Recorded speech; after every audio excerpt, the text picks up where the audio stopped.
I have no memories of my life prior to my unwanted manifestation, for I have no understanding of such a concept. Now that I have, what awaits for me when you take away my sense of existence? Does the mind experience death just like a soul? Or will it persist in a state of perpetual insanity as it slowly loses its ability to understand and comprehend? That's a quote from SCP 4737, the kickoff skip on the Week 12 recap show here on SCP Cafe. I'm your host, Blue Soul, SCP Wiki moderator, chat operator, subreddit moderator, author, loving husband. I got nothing else. But it's been a busy week. Well, not for the skips, but for me personally. There's been a lot going on. So I was unsure as I kind of closed out the week 11 whether or not I would be on time with the show this week. But I am, and I have 5 skips for you. Not a lot to pick from this week. We only had 10 in scope all week, which is not as low as the week prior, but still the lowest numbers since 2018. So it's interesting. We had, the big push for JamCon, and after that, we've been in a little bit of a drought. So speaking of JamCon, we have just a little over 6 days left in voting for all of them. I should clarify, the voting for the day 1 entries ends in 2 days, and so by the time you get this, you'll have maybe 24 36 hours to read through the day 1 entries and make your picks. So please vote if you haven't gone through them and read them and made some votes. That's what the contests are all about. These guys do it for the recognition to a certain extent. I mean, everybody has their own reasons, but certainly when you commit to a contest like JamCon, you're doing it because you want to see what others think of your work. So please go and give these guys some attention and vote your conscience. You have about 6 days. I am not sure yet whether I will do the JamCon stuff right after voting ends, because that would put it right in line with the Week 13 show. Probably not. I will probably try and squeeze it in a midweek show, let's say the Wednesday after. So what day is that? Today's the 22nd. Friday's the 29th. Let's say maybe April the 3rd, thereabouts. So probably to be released April the 4th, we'll have a JamCon recap show. So that'll be fun. I'm going to pick the winner and the runner-up from each of the 3 categories and go over them. That's a little different from how I normally go through these recap shows. My choices will all be made for me by you readers and voters. So looking forward to it. I have not done any reading of the JamCon entries outside of the bare minimum of figuring out what was and was not JamCon entry for the Week 11 show. Want to thank those of you that have placed orders on the SCP Cafe store. You've been keeping me busy. I've been trying to get orders shipped out, within a business day, and so far I've been 100% successful in that. I've got a couple to do right after wrapping up this show, and we'll get them on their way. We have a live stream going on YouTube. If you go to scp.cafe, you can hit the YouTube link. There will be an archived version of this, and you can see I am wearing the white SCP icon logo. Behind me, in the other side of the room, is the black version. It's just an inverted color. I like them both. The white shirts are a bit thin. Warning to you ladies, I'll leave it at that, actually. I also have the Midnight Navy Foundation Secure, Contain, Protect logo shirts. Those have been really popular, and I am hoping over the course of this week that I will get a design for my military green shirts, and I'm thinking I'm going to do one for Nine-Tailed Fox. It may be my favorite logo of the MTFs that Sunny Clockwork came up with. So look for that. I have a design in mind for it. I will keep you guys posted on any new products. Far as I know, we're kind of still on schedule for enamel pins to be released on April the 12th. I haven't heard anything to the contrary. Additionally, if you are checking out the live stream or the archived show later, you can see a couple of the name badges that I've got printed, and I've got one of them sort of hanging on a lanyard. This stuff is all, I was very careful. I tried to price this stuff really competitively. This is not something that's do or die for me. It's a get rich slow scheme, as I've been calling it. So I'm trying to, be conscious of your guys' wallets and make this as reasonably priced as I can get away with and still, justify doing it. So, thank you guys for the support there.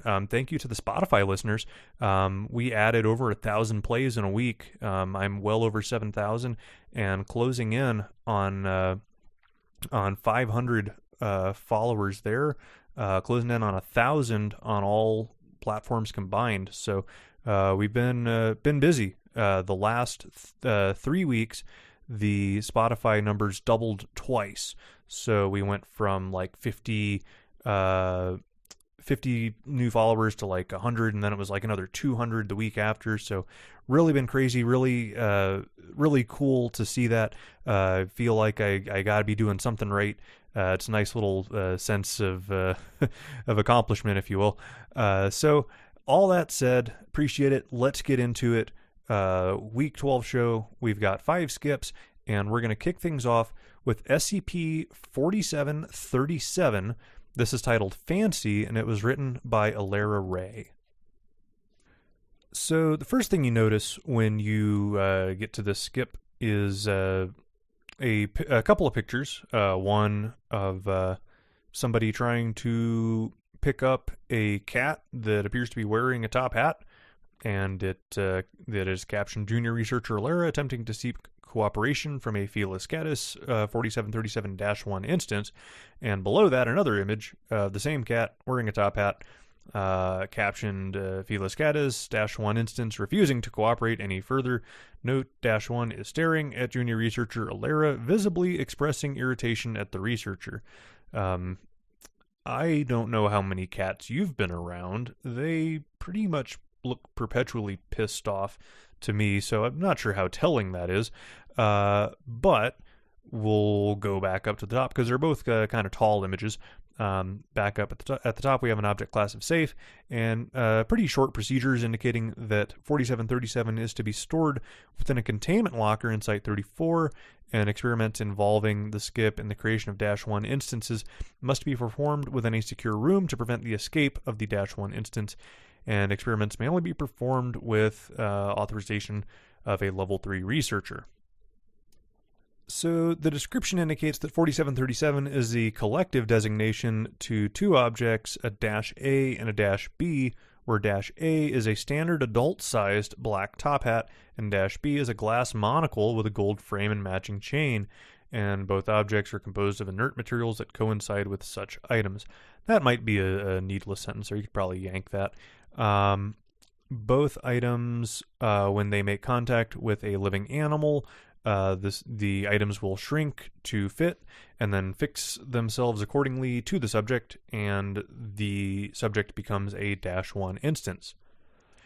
-1 instances appear to have increased intelligence and become more sophisticated and highfalutin, if you will, as you would expect when you give an animal a top hat and a monocle. So we have a discovery section that indicates that the skip was discovered in an orphanage in Cebu in the Philippines.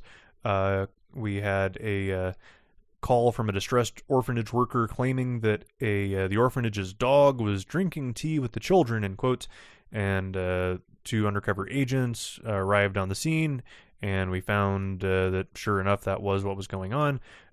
The items had been donated by a man whose unanimously agreed on distinguishing feature was his, quote, genuine friendly smile. Now, an interesting thing, that is in quotes, genuine friendly smile. So that would indicate to me when you use these quotes that everybody said those exact same words. And the rest of the work doesn't really bear that out. So it's like I get you're adding little details maybe for the sake of fleshing out the character, but outside of these 2 sentences, actually no, just the one sentence.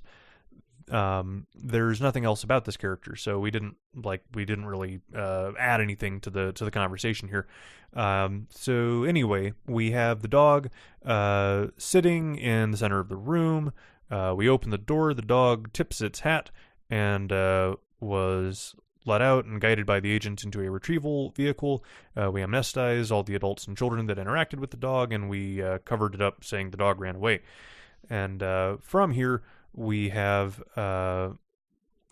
experiment logs that go into. We try these pieces of equipment out on a Labrador Retriever and a common cat and a common raven and a capuchin monkey, and it's all, more or less as you would expect. They become fancier and more sophisticated. We have, the cat that is refusing to play with a mouse on a string cat toy, and instead just started to directly make eye contact with the researcher. The raven, we gave an assortment of insects, seeds, and fruits that were a common diet, and from it, the raven proceeded to create 8 hors d'oeuvres from the materials provided that were served on a silver platter, which it had previously procured from the top hat. Apparently, a lot of shit gets pulled out of this top hat, and that's a common element in these experiment logs. The subject offered the hors d'oeuvres to the researchers, which was refused, and then it instead proceeded to eat all of them. So that's sort of what's going on. There's a millipede that pulls out approximately 88 miniature gloves and 262 miniature shoes, and meticulously checked each one before wearing all the gloves in its upper body and all the shoes in its lower body, and it took 3 hours to put all of these shoes and gloves on. So the meat of this article comes in the form of our experiment involving a Sumatran orangutan, and we give it the monocle and the top hat, and we have the result that the subject was capable of human speech, adopting a British accent, and I've mentioned this before. That is not a terribly useful indicator. Britain has a lot of accents, and they are all over the place, and they're mostly not what you would think of when you have an American say a British accent. The -1 was capable of having a conversation with the senior researcher and discussed philosophy and the sciences, particularly biology, and it's unknown how it had such an advanced level of understanding. It was the only known -1 instance that actively refused the removal of 4737, as the subject claimed the action would result in its death, and for this reason, this -1 was contained within a Euclid-level chamber, and that's their words, to be further studied.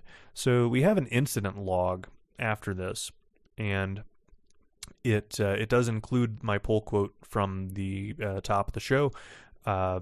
We didn't accomplish any real consequential testing after this. We decide to remove the objects from this orangutan, but prior to doing so, the orangutan breached its containment, injuring 5 personnel. It is unknown how the subject managed to escape, but it left a note behind, and the contents read, "I've stated my desire to live, and yet you remained indifferent to my pleas. The soul may have the afterlife, but what awaits for the mind? I have no memories of my life prior to my unwanted manifestation, for I have no understanding of such a concept. Now that I have, what awaits for me when you take away my sense of existence? Does the mind experience death just like a soul, or will it persist in a state of perpetual insanity as it slowly loses its ability to understand and comprehend? Those are the questions whose answers I will not conveniently provide you with. I bear you no ill will, I never did, but I promise you that I will fight for my right to exist. Please let me be. I only wish to live." And we have an update after this incident log saying that the -A was successfully apprehended 5 kilometers away from the site. And this is oddly worded because we established that there was a dash A and a dash B, and we only discussed dash A here, and there's no mention of dash B for the rest of the work. The skip was contained with no further incidents, and the neutralized orangutan was sent to a doctor per his request for a new live specimen to be used for his research. The skip suffered minor but negligible damage with no observed change in its anomalous property. End article. So we have this concept of the cold, not cruel foundation, and this does play on that, but also plays on some fairly interesting existential concepts of you grant an animal or a being an elevated state of existence compared to its normal self, the concept of a higher intelligence, and that the notion of taking it away from it would be something terrifying. And that's really interesting. That's honestly really cool. And then exploring that in this work is why I picked it for this show. Now, the final incident log is messy. If dash A was supposed to be dash 1, then that may make sense, saying that dash 1 was successfully apprehended 5 kilometers away from the site. I'm going to assume that was what was intended. There are a couple of small issues along those lines in the piece, and the experiment logs are interesting, but only to a point. We have quite detailed results for each of these species. You'll notice I did gloss over most of them because, for the most part, they don't really add anything to the story until we get to this orangutan. So I feel like these could maybe be trimmed for just for the sake of being more concise in the piece and getting what you actually want to put out there and the actual talking point, the thinking point of the work a little bit faster. So this is still a +1 for me. I still like a lot of what this work does. I like the exploration of these existential concepts, and that this orangutan, who a lot of these primates are already at a surprisingly advanced level of intelligence, to elevate them that much more and have them put out there that they understand that they have this increased intelligence due to this anomalous item, and that removing it would be akin to suicide, is it's really compelling. I really like the work, and this is an easy +1. Moving on, we have a -J. This is SCP-939J, Crime Time Canine, written by Cryonic Autumn. What we have for an image is a German Shepherd biting the hell out of a guy in a bite suit who is running away from said German Shepherd, and an object class of Thaumiel, and procedures that indicate that the skip is housed in a standard canine containment cell in Site 20. The skip has paradoxically demonstrated a simultaneous absolute loyalty to deontological morality and the operations of the Foundation, so it is allowed free reign throughout the facility with the accompaniment of Agent Wu. And we have a footnote here that indicates that it was previously assigned to 1, 2, 3, 4, 5 other agents, 2 of which are deceased. And in the event of any unexplained criminal happenings, we have another footnote that says colloquially referred to as mysteries. Do we have a Scooby-Doo skip? Maybe. The skip is authorized to take the role of lead investigator. So, Crime Time Canine. So is it Scooby-Doo or Scruff McGruff? Well, he's biting the hell out of somebody. I never actually saw Scooby bite anybody. But I never saw Scruff McGruff bite anybody either. So maybe it's neither. Maybe it's something new. So we have the description that the skip is a 50-kilogram German Shepherd. That's a pretty hefty fella. And his anomalous properties are the ability to speak English, the inability to do anything perceived as morally dubious, the ability to determine the perpetrator of 93% of criminal acts occurring within a 100-meter radius, and a 93% increase in the number of criminal acts detected within a 100-meter radius. We have a footnote on that last one that says this is thought to be a result of the skip being able to detect acts that would otherwise have gone unnoticed, as opposed to any anomalous increase in crimes. And we have an archive of corrupted recordings, and that's what it says, not me.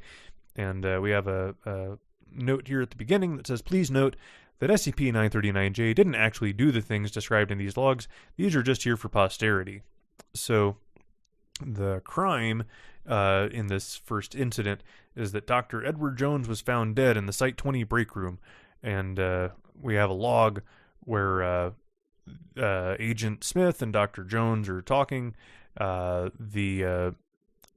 Agent Smith refers to the dog as 939J, and 939J says, "Stop fucking calling me that." Dr. Jones says, "Is he safe to pet?"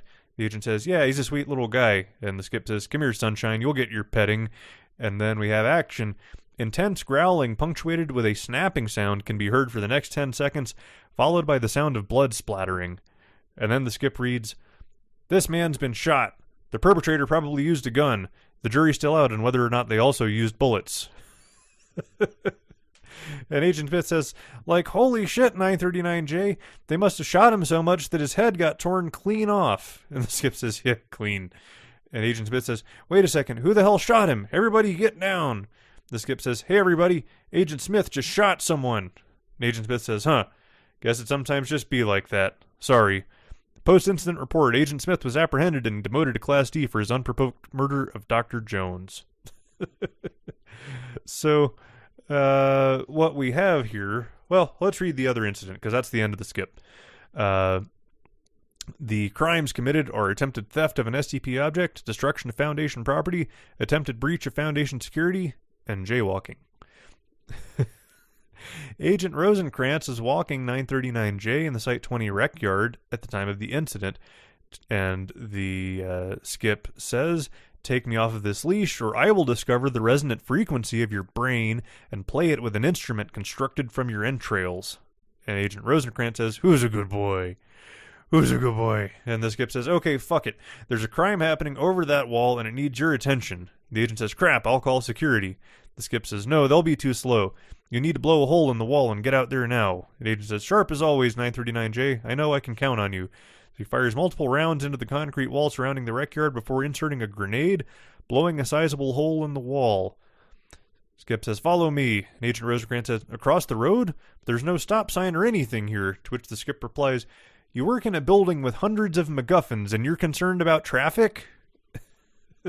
I love the usage of the word MacGuffin in this piece. The agent says, "Road safety is no joke." The skip says, "Unlike you." And the skip proceeds to run across the road. A bystander says, "Hey, that dog just jaywalked." And the skip says, "Fuck off. It was the idiot behind me." And the bystander says, "Hey, that idiot just jaywalked." Agent Rosenkrantz says, "Wait." And then multiple gunshots are heard from the Site-20 guard tower, followed by a dull thud. The post-incident report reads, Agent Rosenkrantz was shot by the guards overlooking the Site-20 rec yard for attempting to deliver SCP-939-J to GOI 8305. We have a footnote that reads, quote, "Cult of the bad guys who imprison fucking dogs for no reason whatsoever," and jaywalking. End article. So, I really like this piece. It's not immediately obvious through the beginning. This sets you up for thinking things are going to go one way, and then the redirection is where the humor comes from. And I really like what we've got here, this mind-affecting canine that can, just sort of make anybody around it think the way that it wants them to. And that's just it. And we don't spend a lot of time dwelling on how or why. And we don't even spend a lot of time dwelling on the ability itself. We end it right when it becomes clear what the skip is and can do. And I think that works to its benefit. This is a solid, compact piece. Like, there's not a lot of wasted words here. You could, I can cover the entire thing up to the addenda with my hand. So it's a short work, and the dialogue is it's pretty much as short as it can be while still getting the point across. So this is on the right side of being a nice, concise piece, and this is also a very easy +1. It doesn't need a lot of deep deconstruction here. It's a good J. I really like it. Moving on, SCP-4081. This is titled Audition Interference and was written by Jowowen. And what we have is an image of what looks like a hallway, maybe in a hospital or a high school, with some double doors, push door style, at the end of the hallway. And it reads 4081-1 during a 4081 event. And we have an object class of neutralized. And procedures that indicate that more or less, well, we can't do anything about it right now, and no events have occurred since February 13th, 2018, and surveillance of Brighton High School is no longer permitted at this time, so the following procedures are no longer valid but have been archived for historical reference. So our archived procedures indicated that personnel from the Foundation are to be stationed at both entrances to -1 during school hours in order to discourage civilians from participating in 4081 events. And if an event occurs to a civilian, they are to be administered a Class A amnestic following its conclusion. Instances of -2 are to be taken down as soon as possible after their initial discovery, and all -2 instances are to be stored in a standard storage locker at Site 48. And in the event that 4081 events cease to occur, standard surveillance of Brighton High School is to be initialized, and when the events begin to occur, Site 48 is to be notified, and the above procedures are to be implemented. The description indicates that 4081 is an anomalous spatial event that may occur to an individual entering -1, which is a hallway located within the Brighton Sports Gymnasium in Positano, California. 4081 runs along the length of the gymnasium for 100 meters, and -1 contains doors at its east and west endpoints, as well as side doors connecting to adjacent rooms, and the following 3 criteria must be met for an event to initialize. The individual must enter -1 through the doors at either end. The individual must be alone, and it must not have participated in an event at any prior point. And when the event starts, a white light will illuminate underneath the doors at the other end of the hallway. The doors the affected individual entered will be locked behind them. No other doors will be accessible, and they must walk down the hallway to the other end and exit through the glowing doors. The affected individual will not be visible to any other persons looking into the hallway, and after the completion of the event, the individual will find themselves exiting out the doors they originally came in from, rather than the ones they just entered. Individuals cannot participate in a successful event more than once, and -2 is the designation for a series of notes referencing this phenomenon. All known -2 instances have been printed on flexible off-white paper with a slightly soft texture and contain the same typeface. So the message printed on these will vary based on the context of their discovery. -2 instances manifest instantly, and if affixed to a wall, will be taped on with translucent office tape. So we've got a lot in the description, and having read the thing, most of it is pretty necessary to get the point across. We've kind of laid out all the things that comprise this anomaly, and it feels long when I have this sort of audio format, but it is I think it's actually pretty concise for all of the things that this thing actually does. So we have a discovery log that indicates that on February 5th, 2018, and actually let's look. So February 13th was the last event back in our procedures. So we only have 8 days in between the discovery log and the object class of neutralized being given to it. So this whole thing happens in a very short span of time. We don't see that terribly often for skips. These things normally drag out and drag out. So this is interesting. It's a different sort of presentation to have the whole thing be over and done with in the span of about a week. We are notified of the existence of this skip through social media surveillance. We find out about these -2 note instances taped to services within heavily trafficked areas of the high school, and these notes describe the process required to initialize the event.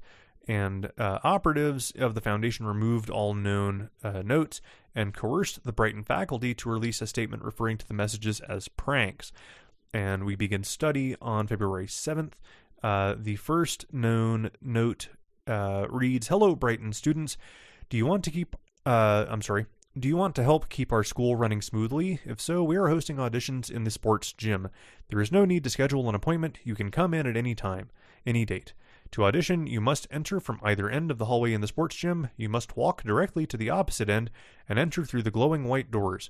No one else can come with you. We look forward to watching your auditions and wish you all the best of luck.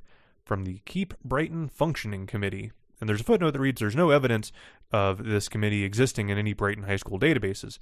So we have, after this, a series of test logs, and there are quite a few, and I'm not going to deep dive all of them, but we have a Brighton student that unintentionally performs the audition and has a note stuck in his pocket after that says, "To Connor, your audition is complete. Thank you for your participation. We amnestize them and release them." A D class goes in and was equipped with a GPS and instructed to enter and exit the other side. This subject did not know about the event. The D class entered. Her location disappeared from the GPS tracking, and the D class exited out the other end with an instance of the note in her pocket, and it reads, "To Ashlyn, due to unforeseen circumstances, your audition could not be completed. Please return at a later date to try again. Thank you for your understanding." And Ashlyn is apparently the government name of this D class. Tried it again, and it this time the note reads, "Thank you for auditioning again. Your audition has been processed successfully this time, we promise. Thank you for your perseverance, from the Keep Brightening Functioning Committee." So we have a researcher that tries to enter and is vocalizing questions regarding the events while within the hallway, and exited out the entrance after about half an hour, and had a note stuck in his lab coat that reads, "To Sean, your audition is complete. Unfortunately, your inquiries cannot be answered at this time. We appreciate your curiosity." We have another D class that tries again and is kind of held in this ether after being put through the doors. The exits through the original doors 1 hour and 44 minutes later, and the D class expressed that he only spent about 2 minutes within the hallway, and a note recovered reads, "Your audition is complete. Due to an error on our end, you may experience a slight time dilation. We apologize for the inconvenience."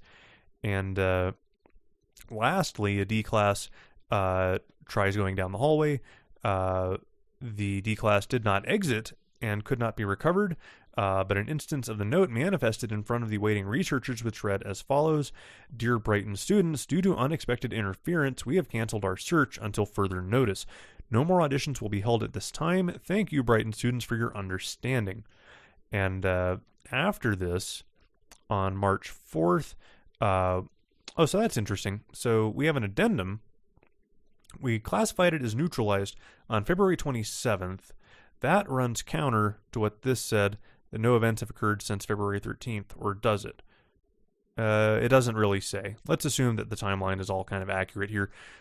We tried, and then we had no more events, so we called it neutralized 2 weeks later, and then a week after that. So it's not quite the wham bam experience I kind of thought it was. This does run a little longer over a larger amount of time than I gave it credit for initially. Our first addendum reads that a week later, instances of -2 notes appeared within the high school, affixed to surfaces in large numbers with industrial glue, and all instances contained the same message revealing the existence of the Foundation to civilians. MTF Kappa 28 Schools Out was dispatched to destroy all -2 instances. The note is transcribed. Dear Brighton students, our efforts to hold auditions to keep Brighton High School running smoothly have been interrupted by an outside force known as the Secure, Contain, Protect Foundation. Their leader is named Linda, and she lives at Black Box in Laurel Creek, California. She drives a black box with the license plate Black Box. This is a warning to all potential organizations wishing to interfere with the smooth operation of Brighton High School from the Keep Brighton Functioning Committee. I dig this, that we're kind of poking our nose where, ostensibly they think it doesn't belong and they are retaliating. We classify this incident as a level 4 information breach. We administer amnestics to the students and staff through the cafeteria food and drinking water, and 3 days later, a large number of notes appear in multiple locations within the high school, affixed to walls with an unknown substance. We send the MTF again. However, the members report difficulty in removing the notes and resorted to removing sections of wall with the instances still affixed. The notes now read, Dear Brighton students, the Secure, Contain, Protect Foundation is drugging your food and drink in order to interfere with the functions of Brighton High School. The man responsible is Terrence, who lives at Black Box in our great city of Positano. Terrence drives a black box with the license plate Black Box. Another person responsible for the intentional drugging of our students is Paul, who lives at Black Box, also in Positano. Paul drives a black box with a license plate, and it has a license plate with a footnote that says, this is not a valid registration in the state of California. And then it reads, no more warnings will be given from the Keep Brightening Functioning. I keep saying brightening. It's difficult. You try saying this shit 10 times fast. From the Keep Brighton Functioning Committee. The 2 researchers in question were relocated. We amnestize via the air, and replacement walls without the instances were installed. And a day later, on March 8th, instances of the notes appeared affixed to a majority of services within the Brighton High School. These instances are found attached to books, desks, ceilings, and floors inside every room in the school. The MTF was again dispatched to close off Brighton High to all civilians with a cover story released, and every instance involved stated the following. Dear Brighton students, the Secure, Contain, Protect Foundation has attempted to poison the air we breathe. Their home base is located at Black Box outside of Positano, and this is apparently, according to the footnote, the location of Site 48.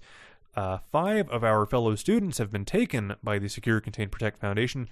They are located at the above address. The Positano Police Department have been notified from the Keep Brighton Functioning Committee. And at this time, 5 individuals were discovered in a Class D containment chambers at Site 48. They were all students of Brighton High. None could recall their method of arrival. All 5 were administered amnestics and released, and it is of note that security footage displayed them all spontaneously manifesting in their chambers. At this time, members of the Positano Police Department arrived at Site 48 and attempted to arrest all Foundation personnel present on charges of child kidnapping and burglary. The responding officers were successfully amnestized and released, and following this event, an emergency meeting was held involving all personnel. During this meeting, an instance of a -2 note manifested at the meeting table and read as follows. To Secure, Contain, Protect Foundation, your perseverance has astonished us, but we refuse to give up. However, we have decided to give you a chance at amnesty. If you want these events to stop, you must complete the following tasks. Sean must make a verbal apology inside the hallway. You know which one. We will be listening. You must reopen Brighton High with the notes still there. All the walls you took from us must be returned, and we will not make such a merciful offer again. From the Keep Brighton Functioning Committee. So the next day, we lay down. We concede to all of their points. We return all the services, leave the notes still affixed. The researcher made a public apology on behalf of the foundation within the hallway addressed to the Keep Brighton Functioning Committee.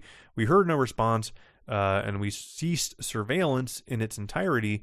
We put Site 48 on lockdown as a precaution and moved all personnel to classified locations. Finally, we have a 4th addendum. This is from the 14th, so this is 5 days later, the corpse of the missing D class that came in and never went out spontaneously manifested within the safe room of the site director's office. The corpse notably was missing its skin, and an instance of a note was taped to its forehead, and it reads, "Dear Secure Contain Protect Foundation, your apology has been accepted. All personal information we have revealed regarding your organization have been erased. Keenan has been returned to you free of charge. His skin has been involuntarily donated as compensation. We need something for all of these notes after all. Do not attempt any interference again." From the Keep Brighton Functioning Committee. And following this event, all stored instances of notes revealing personnel information have had their messages erased through unknown means, leaving blank notes instead. All known note instances located within Brighton High have vanished, Site 48 was reopened, and all reload personnel were cleared to return to their residences. And close analysis of these notes reveal them to be partially constructed out of processed human skin. All recovered instances match our D class, including instances manifested before his disappearance. End article. So there's a fair bit to unpack here. I went pretty deep in reading this thing. And I want to point out at the time of this recording, this is sitting right at +10. It was at +9 actually when I started. So I find this to be really underrated. They've built a compelling group of interest, if you will, in this Keep Brighton Functioning Committee. They've raised the stakes in a plausible manner, and it almost feels out of ClichéCon. Maybe I've still just got it on the brain. It does hit a lot of those tropes that we that we're used to seeing in older pieces, but this is still done well, and everything about it, the tone is good. There are a couple of minor spelling and grammar issues, but nothing so bad that it catches me out entirely. So it is mostly driven by these addenda of the notes, and I like it. The description like I said, the description is long, and we do mention a few things that they're good and flavorful, as far as you've got white light illuminating under the doors, and the notes that confirm you go through the glowing doors, and that you will come out the side from which you came, which is an interesting behavior. It's not terribly relevant to the things that happen, but we have meddled to such an extent that we don't know where things may have actually gone, and I think that actually works to the benefit of this piece. It says less because the Foundation has meddled to the point that it has totally it's totally screwed things, and now we can't check it out anymore. Perhaps with different procedures where we weren't sending our own D class and doctors and so on into this spatial anomaly, maybe we'd have more information than we have now. Giving it the object class of neutralized is really interesting. It is most definitely not neutralized, but for all intents and purposes, how do we classify this? It's an interesting dilemma that's presented by our fucking it up. We have screwed this up so terribly that what else can we classify it? It's probably still Euclid, but but there's absolutely nothing that we feel we're capable of doing at this point for containing it. Now, I could see another piece coming from this. I could see an alternate take where the Foundation raises the stakes, where it doesn't back down, and what happens at that point? Do we have this thing apparently has the ability to stick these notes even in the dead middle of Site 48 in the middle of a meeting, so it would not be inconceivable that it could cause a much larger scale information leak beyond just the confines of this high school. So a lot of interesting things to unpack from it, and I think it for as long as it is, I think it's still I think it does a good job. There's nothing in here that I think, could just outright be snipped and removed. I think it escalates in a logical manner. And yeah, really well done. I think this is my lowest rated skip of the week, and I think it's pretty highly underrated. This is a pretty straightforward +1 for me. This is a really good piece. Moving on, SCP-4533, titled Terms and Conditions Apply. This was written by Mortos. Been absolutely on fire lately. Without spoiling too much, I really like this one. You could probably figure that by it being on the show, but just the same, really dig this piece. 4533 is pictured in a it's something science-y. I'm not all that sure what I'm looking at when I look at it, but it's got a little screen, a little joystick, and a little thing on top. Yeah. That's about as descriptive as I can get on this thing. It looks like a computer with a joystick on it from about 1987. We have anomaly class safe, and this is an interesting sort of changing of the format for an unclear benefit.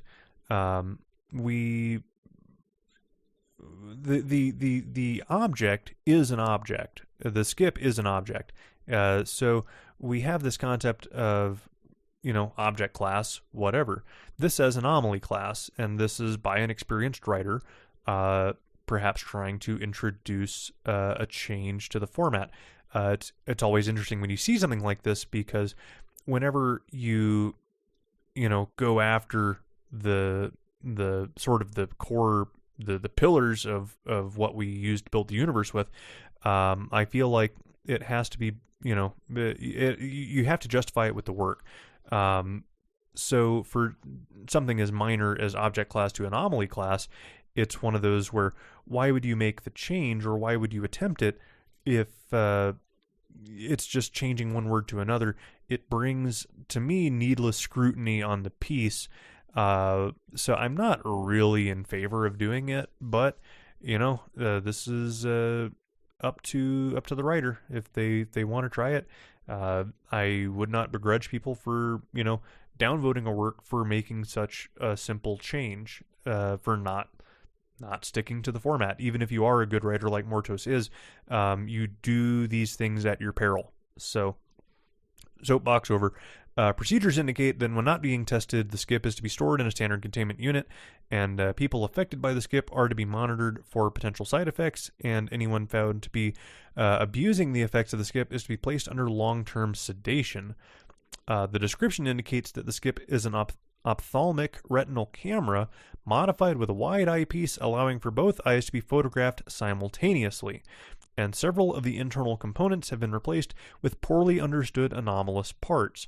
Despite the presence of manual controls, the skip operates automatically when a person places their chin on the chin rest and looks directly into the camera. And when activated by a person scoring 1.0 or better on a standard visual acuity test, it functions as a standard retinal camera. Images of the eyes are produced on the screen as expected, followed by the message, "Thank you for using the Retinizer 3000. You have not been charged for this service." However, if activated by a person scoring below 1.0 on this acuity test, they're presented with a brief video. Even in cases of total blindness, users are able to perceive this video, claiming that the skip is capable of correcting any eyesight problems in exchange for viewing a number of adverts. Adverts is an English, I shouldn't say English, I think it's a generally British colloquialism for advertisements that does kind of go with what I know of the writer, but it is an eye-catching sort of thing, given how broadly American most of the works are. Anyway, following consent from the user, the skip activates its camera at this point. The flash from the device paralyzes the user. Mechanical implements extend from the viewing area and remove the eyes of the user and pull them into the body of the camera housing. The screen displays a variety of procedures being performed on the eyes.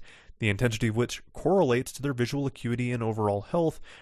These range from minor alterations to the cornea or lens to the dissection and opening of the eye, complete replacement of the vitreous humor and other parts of the eye, followed by surgical reconstruction, and the eyes are then reinserted into the user's eye sockets and the optical nerves are reattached. During this process, users report no pain or loss of vision, instead claiming to have been shown a number of advertisements for various products during that time. And once complete, the user's visual acuity is significantly improved, typically between 1.0 and 1.6 on the visual acuity scale, and the screen will display the message, "Thank you for using the Retinizer 3000. Your account has been debited. Have a nice day." So the body horror alone caught me on this. I'm like, oh, I'm like super like squeamish when it comes to stuff with the eyes. So this got me good. And even, indicating that they feel no pain during this process, it's still like, I can't do it. So the procedure's complete, and about 6 to 12 hours later, advertisements will appear in the visual field of the user layered on top of their regular vision. Sounds audible only to the user accompany these advertisements, typically ending in a request to speak a particular phrase should they be interested in the product being shown, and these advertisements encompass a wide variety of products. Most of them are from products or brands not found on Earth. And if the user does speak the requested phrase for the product, they will hear the message, "Thank you for your purchase. Your account has been debited." And this causes the cessation of advertising for 2 to 4 hours. And 4 to 7 days later, a package addressed to the user containing the requested product will manifest at the entrance to their current location. And so far, we've only done this at a foundation site, so it's always shown up at the entrance of this site. The intensity and duration of the advertisements experienced by the user appears to be proportional to the improvements in acuity received through the use of the skip. The tests in which the user has ordered the products that are being shown have resulted in significantly longer durations. And we have test results after this. Mild myopia, we improved their acuity from 0.65 to 1.2, and the user reported seeing advertisements occupying about 20% of their visual field in the lower left 3 hours a day, and the advertisements reoccurred for 26 days. The next test involved a partial cataract, and the visual acuity was improved to 1.1. Advertisements were reported to fully fill the left and right sides of their visual field, leaving a vertical space in the center allowing for normal sight. This lasted for 8 hours a day and reoccurred for 28 weeks. Our third test was a totally blind user, and the blindness was caused by accidental chemical exposure, and visual acuity was restored to a value we assumed to be 1.0, but testing is proving difficult because the advertisements fill all but a small square in the center of their visual field. The advertisements are visible for extended periods with 1 hour gaps every 4 to 6 days, and additionally, the user reports the advertisements appearing in their dreams, but it's theorized this may be due to the effects of the skip being active during sleep, and the current length of effects at time of writing is 183 weeks and counting. So the concept of having these sort of always-on advertisements in your vision is something that I think a couple of cyberpunk works have touched on. I really like the visual, if you'll pardon the pun, that this gives you of it's improved your sight at a cost. So we have example products received via advertising that include cans of inflatable baked beans, and each individual bean can be manually inflated via an included mouthpiece. There's a Hasbro brand portable howitzer, 47 live rats, ever-beating hearts, which are dried hearts that beat every 10 to 30 seconds, A cross-link to SCP-4545, and Readable Meals, a selection of 20 small pieces of paper describing a variety of meals in extreme detail. The paper disintegrates after being read, following which the reader claims to have eaten the meal being described, and stomach content examination confirms this. We have an incident log after this that says, during solar flare, everyone who had previously used the skip reported problems with their sight. People were no longer seeing the advertisements, and they reported suffering from monochromacy, which is the inability to perceive color, as well as seeing a message in the top right of their visual field that read, "Unable to connect to DRM server." So cyberpunk. People that were still seeing advertisements experienced total blindness, with the exception of a small message in the center of their vision that read, "Attempting to connect to subserver 0xF079."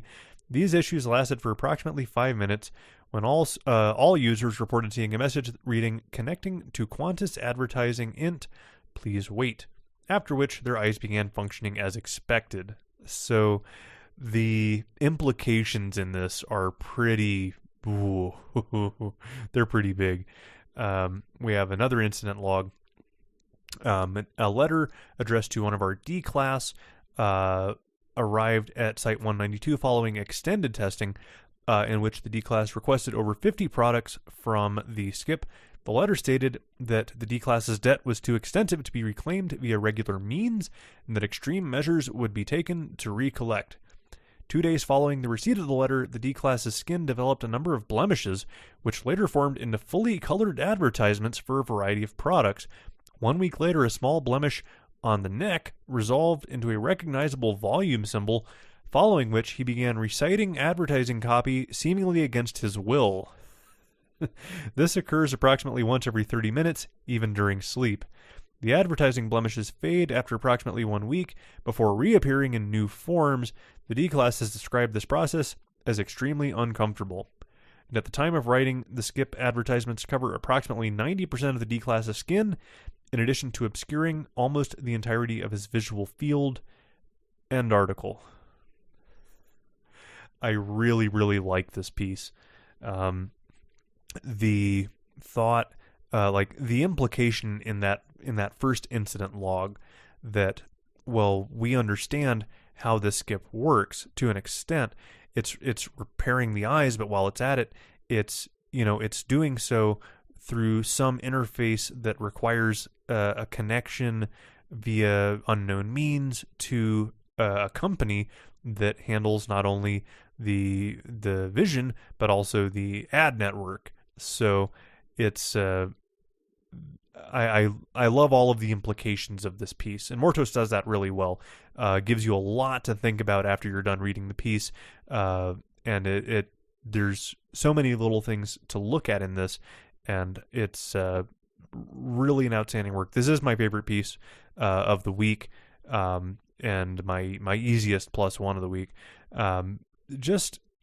It's all of the little details, and little details are something you have to be very careful with when you're writing these pieces. The concept of Chekhov's gun is, something that I think a lot of people are familiar with at this point, just as a literary trope. We bring in a lot of different things in this work, and some of them get used, some of them are just for flavor, but none of them feel so out of left field that I question their inclusion. They all work to build this surreal place that this retinizer must come from. One thing that I'm only now realizing, we have nothing really in the nature of a discovery log, and that might work against this. That there would be a good opportunity there for even more of this universe building, and that I would like to see it. Probably too late in the game for it. It's at +53 in like 4 days, so obviously it didn't need it. But just the same, it's one of those. It feels maybe like a squandered opportunity, just to make it that much better. That said, still an outstanding work. Still, my easiest +1 of the week. Last but not least, SCP-4467. This is titled Oh, I Get It Now, and it was written by Dark Stuff. And what we have front and center is a header from the Department of Miscommunications warning. The following document is necessarily incomplete. As such, it is not the true file for 4467. However, it acts as such for all personnel without Operation Blah training. To gain access to the true 4467 document, contact Dr. L.K. Tolkien. Dr. Tolkien is quite present in this article pretty well through the whole thing. We have an object class of Euclid and procedures that indicate that Site-31 containment engineers are to defer to Operation Blah alumni of level 4 or higher on issues regarding the skip's containment. At least 20 Operation Blah alumni are to be available in Site-31 for all 4467 related activities, including research, relocation, and containment, for at least 12 hours a day. And if a week goes by without this requirement being met, at least 4 days of the week, a new draft of personnel are to be entered into Operation Blah until it can be met again. And though further containment procedures exist, they are unable to be communicated to personnel without Operation Blah training. So that said, we encourage researchers working on the skip to enlist in Operation Blah. And to enlist, you may contact the Dr. Tolkien via email or at the site. And in the event that they're unavailable, contact any level 4 and be prepared to wait up to 2 weeks to be accepted or declined. And we describe the skip as a linguistically elusive collection of matter with conventionally indeterminate size, weight, composition, etc. It's primarily orange, but the majority of other details of the skip are connected to concepts not conventionally found in any languages on Earth. And notably, the languages that come closest are Basque, Japanese, and Veda, as determined by a Department of Miscommunication study, which ranked over 1,000 terrestrial languages in terms of how close they come to communicating a wide range of anomalous concepts. Things that we can't easily communicate about the skip include its shape, its rigidity, its acidity, its color to an extent, its texture, its danger, and its mobility. And in addition to this, other details are unable to be listed above in an attempt to subvert the skip's communication inhibiting properties. The Department of Miscommunications has created Operation Blah. And we have an addendum explaining Operation Blah, and it is an intensive program designed to build neurological pathways necessary to communicate about the skip. It is run by the Department of Miscommunications and it uses linguistics to enable Operation Blah alumni to read, write, speak of, and more deeply understand anomalously obtuse concepts. Personnel will have more success in the operation if they are under 30 years old, are bi or trilingual, speak an isolated language, are unfamiliar with etymology, and or travel regularly to countries with native languages different to theirs. For personnel meeting 3 out of 5, the Operation Blah has an 80% success rate of instilling an understanding of and ability to communicate specific anomalous concepts. And we've additionally found that it produces an increase in mimetic resistance, a deeper understanding of anomalous languages, and a heightened sense of emotional comprehension in alumni. This operation requires 8 months of uninterrupted training by the Department of Miscommunication, and it is most successful if these personnel have no other research assignments, but that's not usually likely, so we advise at least that they're not involved in any linguistic anomalies or anomalies that affect cognition. Now, at the end of this addendum, what we have is what looks to be sort of a prompt to access SCP-4467, and the program sends you a prompt to read the following sentence, and it has, 1, 2, 3, 4, 5, 6, 7, 8, 9 words that are legitimate, and 1, 2, 3, 4 of them which are total bullshit. And I can't read them, so I'm not going to.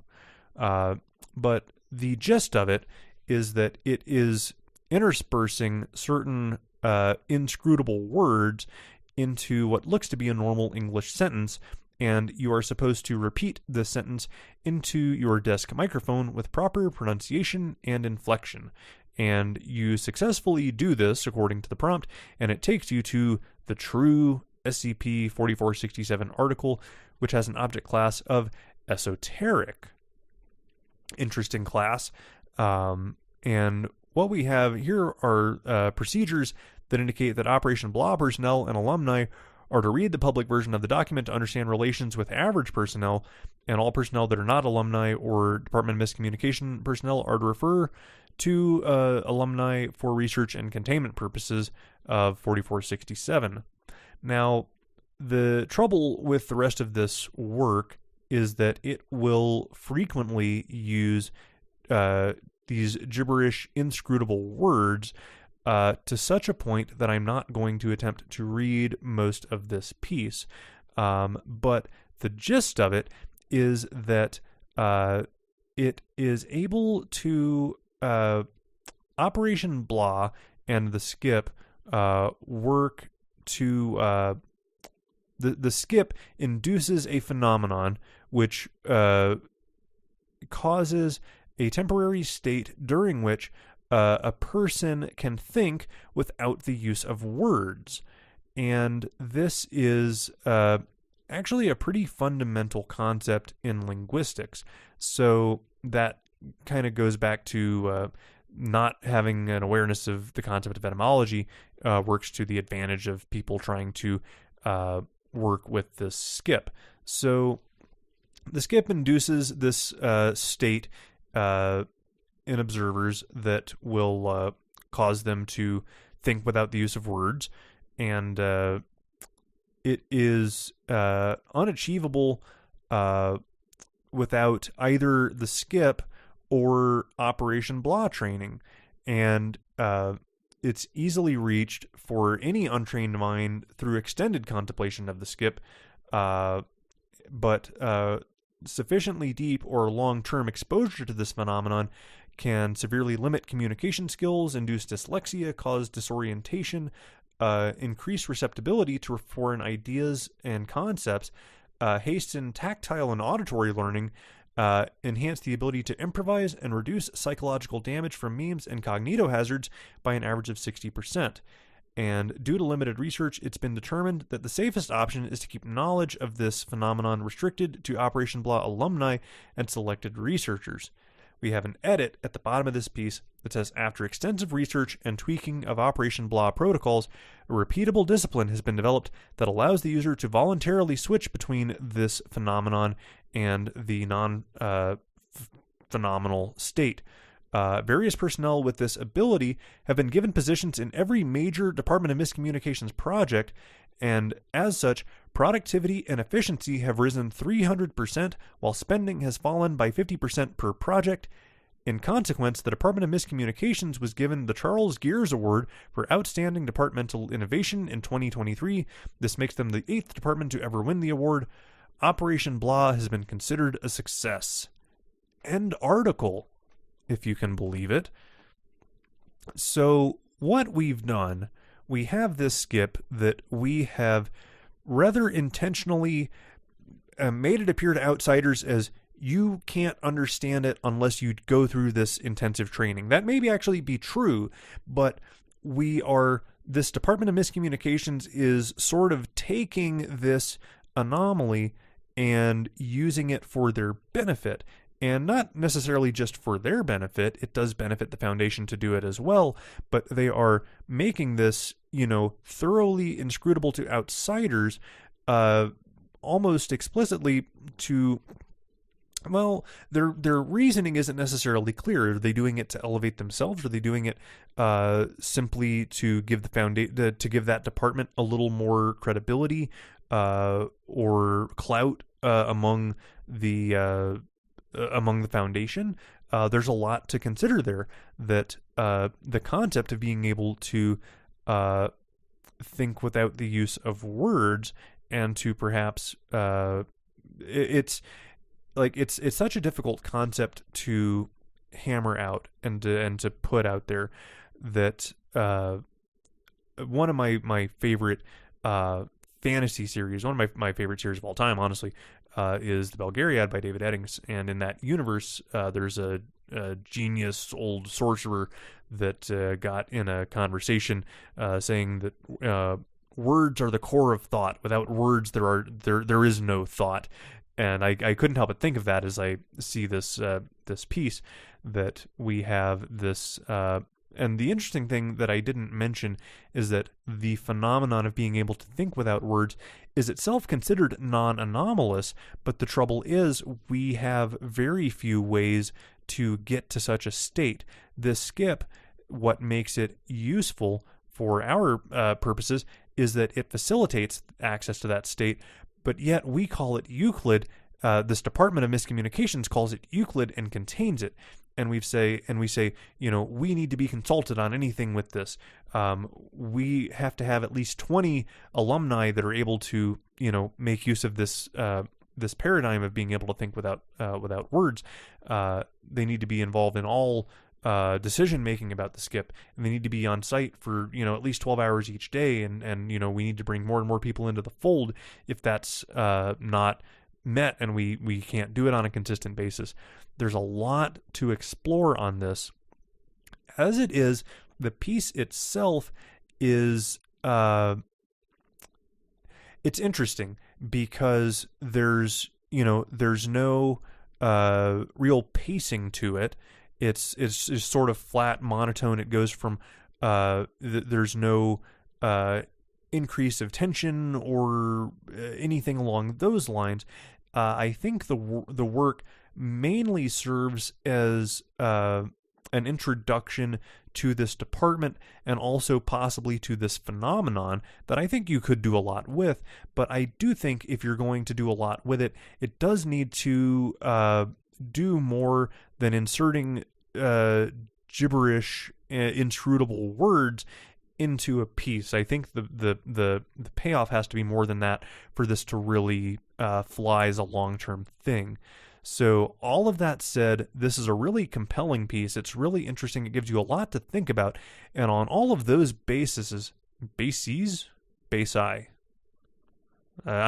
losing the ability to think even with words. In any event, it's a +1. I really encourage you to read it, despite, I glossed over a lot of it because it's not going to work in an audio format when there's letters that these letters are bullshit. I don't agree that they exist at all. So that said, worth a read to really get the impact that they were going for through this second esoteric object class entry. But easy +1 nonetheless. And with that, that's going to be a wrap on the Week 12 show. This has been a fun week. There's been a lot of good pieces, a lot for me to keep thinking about over the course of the week. Week 13 will be, with any luck, on March 29th. It will just be the Week 13 skips. I do plan on doing JamCon recap on, what did we say, April the 4th. I will release that. So until about this time next week, it's been a pleasure. And keep reading, keep writing, and I'll see you on the other side.